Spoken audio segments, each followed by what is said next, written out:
Right now, let's get in some eminent market voices, a battery of very credible market voices to take you through what their opinion is about how to approach trade and investing. Chakri Lokapriya, Managing Director at TCG Asset Management, joins us right now on the show. Chakri, thanks so much for taking the time out on such an important day and speaking to us at Bloomberg Quint. Morning, good morning. The early leads, positive for the NDA. Markets have already rallied quite a bit already, trading near around new highs. What would your approach be if indeed this is how the eventual picture shapes up to be?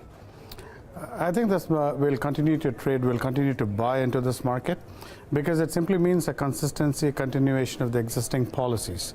And so NPA resolution, NCLT, IBC, all the stuff that was started before will continue, which is what the market needs. So therefore, we'll continue to buy.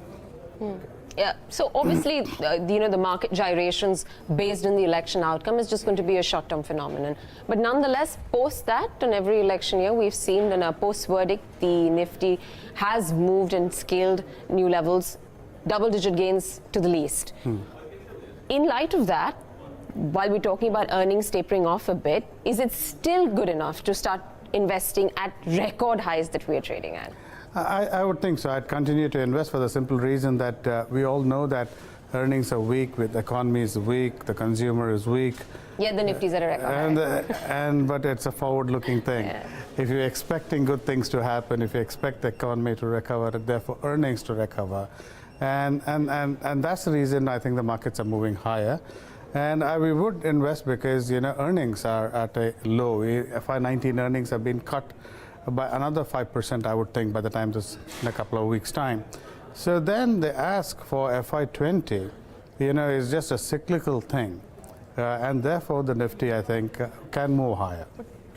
19 times, or in certain cases, if you look at trailing, 26 times. Okay, let's ignore trailing. Yeah. 19 times current year earnings. Aren't they baking in any kind of possible earnings recovery, Chakri? And all through the years, we've been talking about this earnings recovery. Everybody was deadpan sure that FY19 will be the year. It hasn't happened. It could well slip in FY22. You're absolutely right. It's quite remarkable that if you look at the last 5 years, we've seen a continuous, every year was going to be, the next year is going to be better than the previous year. But there were a number of things which have happened, many of them domestic, whether it was demonetization, GST, etc., NPA problem compounding, and then the IBC thing. Each one of them had a very huge negative impact on earnings, pulling down the earnings. And if you remove the handful of companies, if you see HDFC and HDFC Bank together represent nearly 20% of the Nifty. So you take those 4 or 5 companies out, you have many companies actually trading at 52-week lows and close to 52-week lows, and so are their earnings. So when you see an earnings recovery in the rest of the Nifty, it suddenly starts looking less cheap, looking cheaper. I'll tell you what my problem though is, and I may be wrong out here, but if indeed, and if the trends are to go by, if there's an early lead of 144 seats for the NDA, if there's a simple majority, Devina Chakri, it's a shot in the arm for continuity of policy, and therefore tough decisions which may not be good for the markets might happen, right? Demonetization, a haphazard GST implementation, though much necessary, but haphazard. But then that may still happen. But the next term, more clarity with regards to that is what is expected, right? When you put into place something like a GST, which has probably been a little bit of a sore spot in the last few years since its implementation, this period will be utilized to bring about more uniformity and clarity of GST. Are you banking on that? Indeed, absolutely. GST, we all agree, is a good thing, but the implementation has been, wanting. So once that kind of evens out, it does same thing with IBC, same thing with NCLT. So these are all very tough things, very new things for India. India did not have a bankruptcy code. Today you have a bankruptcy code. And then how the courts deal with it, how companies deal with it. And I think that is what the market is banking on. Okay. Keep one eye out on the SGX Nifty as well. Mind you, this will gyrate a lot. So both the SGX Nifty, the Nifty itself will gyrate just way too much. So do not give too much of credence to what will happen on a minute-by-minute basis. It's important to mark this, but keep in mind, these rates will change. It may well be 1% lower by the end of the day, despite the fact that it's 0.5% higher. So please keep that at the back of your mind. Chakri, what would be your... Okay, let's work with an assumption that earnings may be a bit of a comeback. Devina's point about maybe GST, which has not yet shown the big collections that it was expected to do, let's say that comes about as well. A lot of other schemes start fructifying. what are the places or what are the areas where the risk reward is favorable for an investor currently? I think one from the market perspective itself is from a corporate perspective. When you talk to companies, they're saying, give me time to breathe. You have a batsman who's running across wickets and he needs time to catch up. And I think so with big bang things which like GST, like IBC, which have all happened, I think now we really don't need big bang reforms anymore. You just need maybe a year of quiet to let the markets recover, companies recover, and therefore markets will recover. I think hopefully that is somewhere recognized in the government, and I think that is vital, and in general I think earnings will see a cyclical uptick.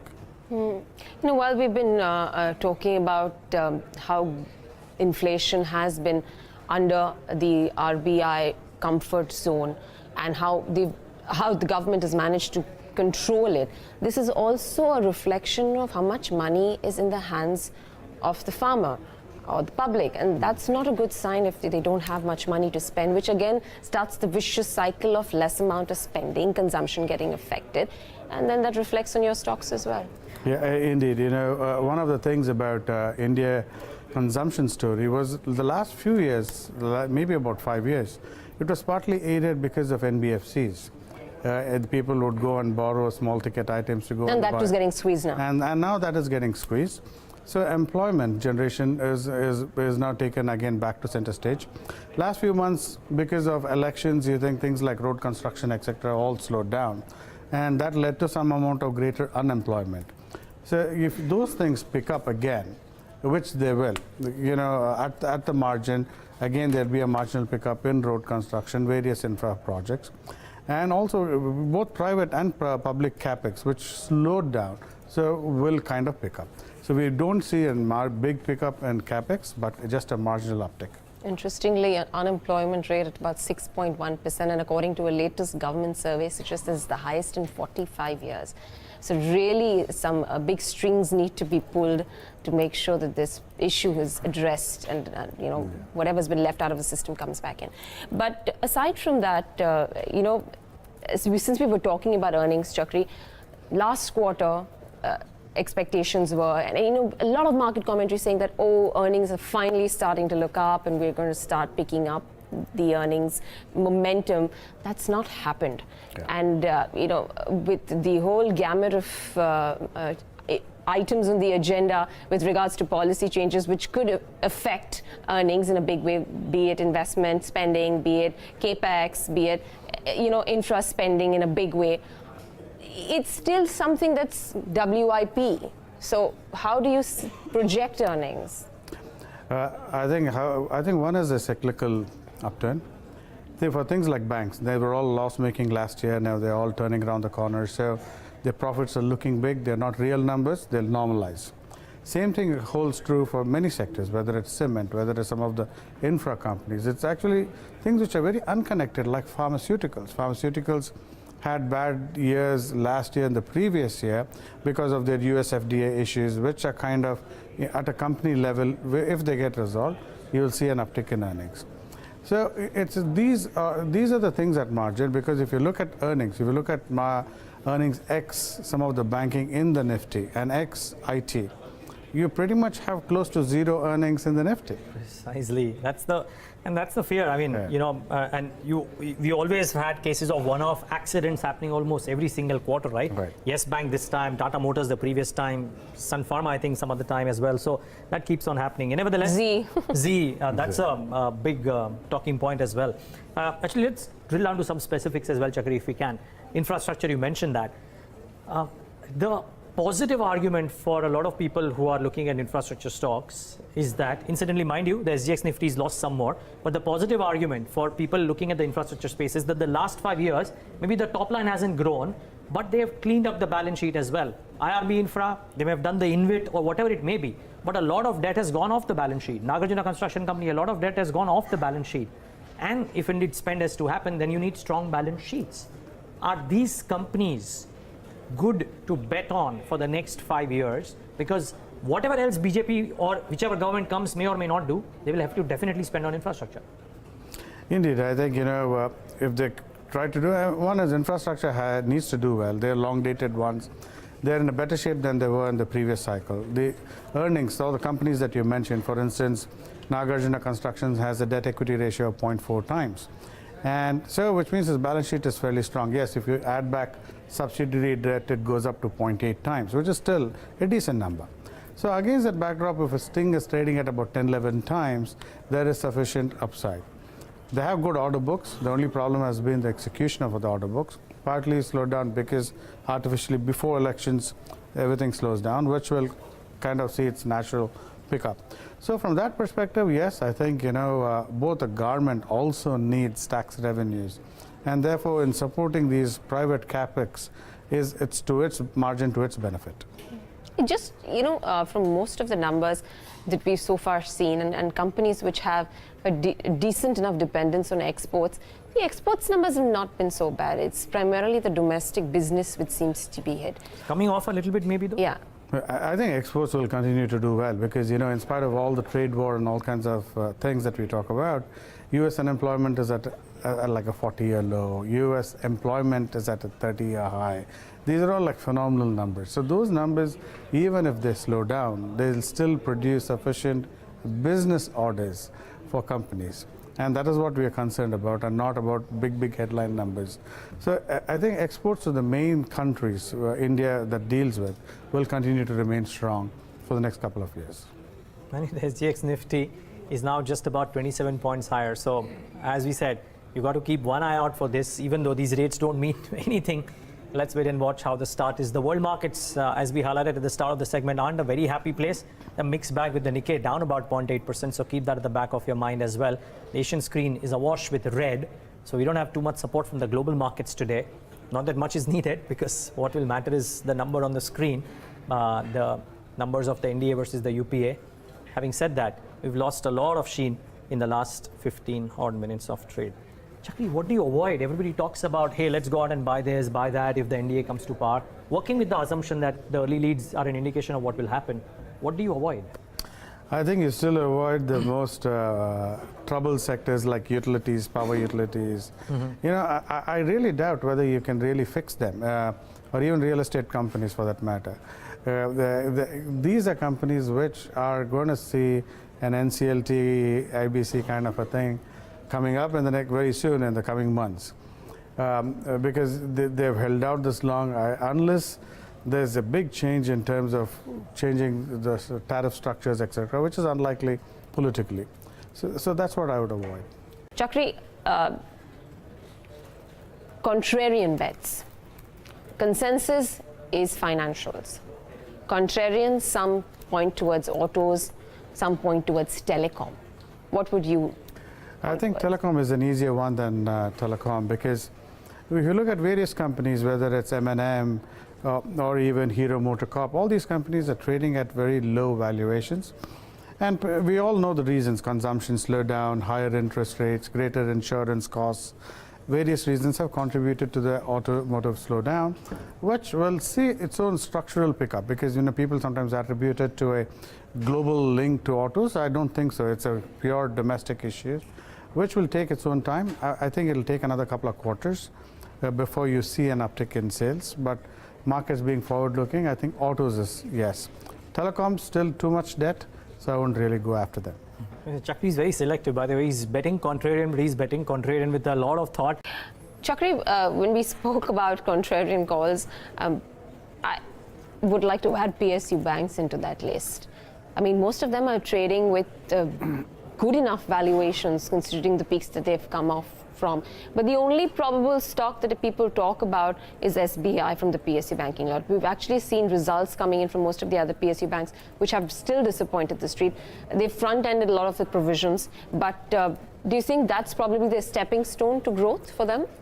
SBI still looks good. And the issue with the other banks, it's not the valuations are cheap, but the uncertainty of which bank is going to be merged with some other government mandate is an issue, which means all the healthier ones, PSU banks, are going to absorb the less healthier ones, are the ones which are in problems. And the net combined entity will be an unhealthy one. And that's, I think, the reason why we are staying away from some of the other PSU names because otherwise, from a valuation perspective, they're all very inexpensive. But do you think that could be one of the things on the priority list of the new government? You know, the thing is, we don't know what's the government intention at this point, how fast and how much can they do, because it's not just announcing mergers, because it also is a political decision. Of course, they can take the easy way out and do an HPCL, ONGC kind of merger, which doesn't touch anything else. It just creates a new entity. If that is the case, then we would go and buy, but I think we'd still wait out before we buy PSUs. So then a lot of people talk about what to buy within those corporate-facing banks as well. Should I buy an Axis? Should I buy an ICICI Bank? Should I include an SBI in that mix and buy that over those other two? Or should I even go out as far as Yes Bank because the valuations have corrected quite a bit, perceived valuations? What would your pecking order be, Chakri? You know, I'd buy all the names that you just mentioned, whether it's because all of them have very similar issues and very similar outlooks. They've all had problems because of a bad corporate book, bad corporate season over the last few years. And if corporate picks up, and they all have changed their books, they all have a good mixture of both retail and corporate today. SBI today has 60% of its books coming from retail. So it's not just a corporate bank. So from that perspective, and so is Axis. So all these guys have copied each other. Which is also another point. Retail gaining traction over corporate loans. Obviously, the bulk of your loan book is going to be coming in from corporates. But ICICI, for that matter, has started to focus more on enhancing their retail loan book. But that's not. I mean, there is no choice to do that, right? I mean, the corporate capex is just not happening. You don't have a choice if you want to grow in the intermediate period than to focus on retail, because the consumer demand is the only demand that is there right now. Indeed, and which is also slowing. So, and so the next thing is the consumer is slowing. A corporate was slow, kind of you expect an uptick. So overall, it evens out, and you can, as long as you maintain their guidance of loan growth rates, you're fine. So then, Devina, the question would be that would you buy into these corporate-facing banks, and Chakri is comfortable buying all? And I don't know whether there's an outcome of, because it's difficult to predict which one will grow better, so therefore buy a bouquet. All of them will grow, some will grow faster than the others. With, yeah, something like that. With the biggest focus on financials. Yeah, spread your bucket across. Or, Chakri, would you go out and buy the NBFC space, the good quality ones, because there, almost 80-85% of the system is anyways paralyzed. So you're actually buying companies which have a larger runway for growth and very little competition. Indeed, I think clearly yes, because you know the NBFCs, of course, there are 10,000 NBFCs in this country. Many of them have asset liability mismatches. Handful of them, you know, Financials, Magma Financials, there are tons of them, which are well-run NBFCs, are trading at very good valuations right now. So yes, there is a good amount of allocation that we will do for NBFCs also. Chakri, we spoke about a lot of corporate-facing banks. IndusInd Bank, what did you make of the commentary? It seemed like a clean-up quarter. Does it give you confidence to go out and buy that? Indeed, you know, I think Sopti did a pretty good job yesterday, and coming out and saying that all the so-called troubled accounts they've provided for, whether it was ILNFS, etc. So from that perspective, they've done a one-shot cleanup. Their book is looking far stronger. You see their NIMs improving, and as well as their credit costs coming down. Stock is corrected about 15% in the last month or so because of these concerns. So I think over time, again, if it trades back to its multiples, I think there's sufficient upside in the stock, maybe 25-30% from over the next 6 to 12 months. Chakri, anything else that is a conviction idea according to you? We've said banks, and we've said some of these consumer names because of the fact that they've all bombed out. You know, the smaller ticket ones. Give us a name. Voltis is one, Crompton Consumer, Sheila Foam, they make mattresses. So these are all companies which are small ticket items, versus buying a bike or a car. It's easier to buy, and therefore lesser on the problem on the pocket. So I think these are the ones who will see the first uptick. The valuations are still looking okay. And then we'll expand on to the autos maybe a few months down the road. Chakri, we spoke about infra being that one pocket. Now, if indeed the leads turn out to be the way they are right now, and if indeed we have policy continuity, if infrastructure has to do well, allied pockets also have to do well. What stands out then? In allied pockets, I think cement will do well because you're seeing after quite a couple of years, maybe after about 3 or 4 years, the volume is picking up. And on the back of that, there is some amount of pricing depending on the market.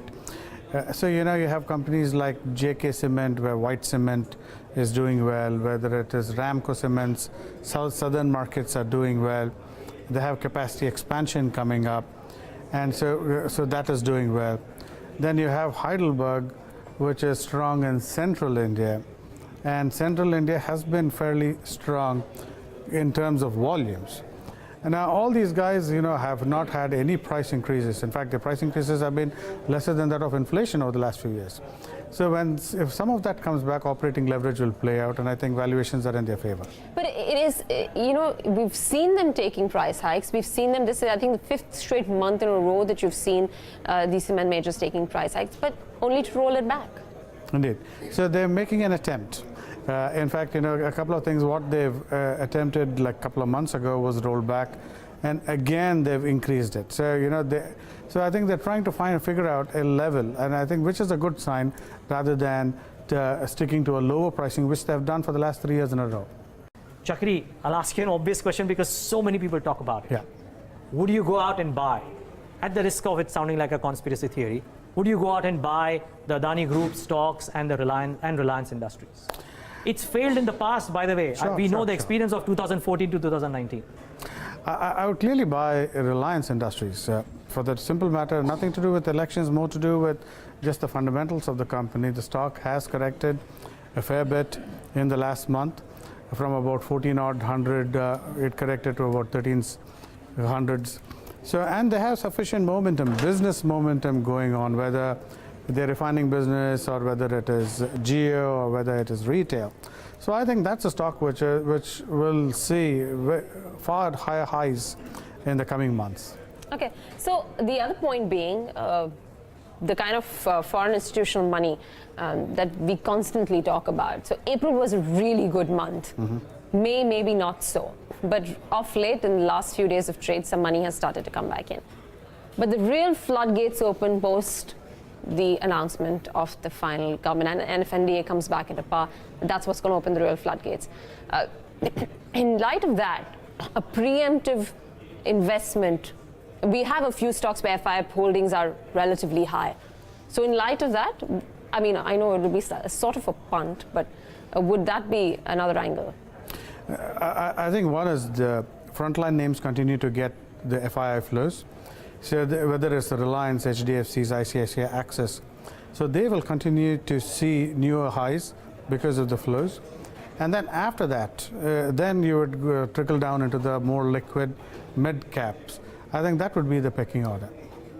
Do you think mid caps have the propensity to propel them, means to go that much higher compared to the Nifty 50 itself? The mid cap index is still underperformed. Year to date, I think the mid cap index is actually negative. And versus the Nifty is up about 7 or 8%. So the mid cap hasn't done well. I think the discount, especially if you look at the small cap or the mid cap, the discounts are still very manageable levels versus the large cap. So from that perspective, I think mid caps, you know, they're downstream companies. Well, one large cap does well business-wise, they give orders to the smaller companies with the mid caps. So if you're expecting an overall earnings recovery, the mid caps eventually picks up. My question is, for an alpha seeker, is L&T the stock, or would you buy something else within cap goods stroke infra? No, clearly you would buy L&T plus something else, because L&T represents something like 20-25% of all orders in this country. So from that perspective, L&T, yes. And then the Ashoka Buildcons, Nagarjuna Construction, Dilip Buildcon, all these stocks bombed out in the last 6 months. They're all down 40% odd, even at current levels. So even if you assume the previous was not a appropriate level, there's sufficient upside from current levels. Chakri, should one just hold on for a bit and wait for some cool off to come in? Or do you reckon that the FI flows which had stopped in the month of May, if they resume, then the market downside might anyways be limited? I would buy at current levels, you know, because all these banks or even the market itself was not an expensive market. It's a market which hasn't had earnings. You know, earnings growth for the last 5 years has been about 5 or 7%. which is roughly the growth rate of inflation. So if this is what you're expecting from the next superpower, etc., then that's not the place to be.